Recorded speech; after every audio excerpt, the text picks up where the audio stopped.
తనపై నమ్మకంతో కాంగ్రెస్ పార్టీకి అధిక మెజారిటీతో ఓటు వేసి గెలిపించిన ప్రజలందరికీ అందుబాటులో ఉంటూ వారి సమస్యల పరిష్కారానికి కృషి చేస్తానని వరంగల్ పార్లమెంట్ సభ్యురాలు కడియం కావ్య పేర్కొన్నారు. మే 13వ తేదీన జరిగిన పార్లమెంట్ ఎన్నికలకు వరంగల్ ఎనమామల మార్కెట్ కౌంటింగ్ భారీ బందోబస్తు మధ్య ఉన్నతాధికారుల సమక్షంలో ఎన్నికల్లో ప్రధాన పార్టీలు అభ్యర్థులు BJP party Aruri Ramesh, Congress party Kadiyam Kavya, TRS party Sudhir కుమార్ల పోటీ పడగా కాంగ్రెస్ పార్టీ అభ్యర్థి కడియం కావ్య అధిక 2,19,691 ఓట్ల మెజార్టీతో జయకేతనం ఎగురవేశారు.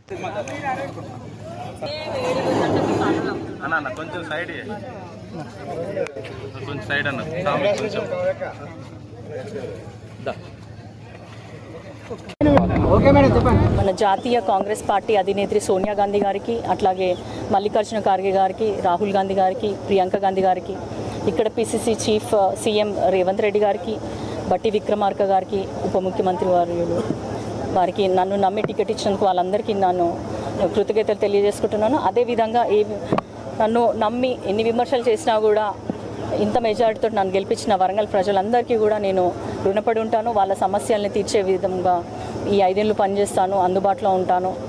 అదేవిధంగా నాకు ఓటేసిన ఓటు వేయని అందరికీ కూడా పేరు పేరున కృతజ్ఞతలు తెలియజేసుకుంటున్నాను. Thank you.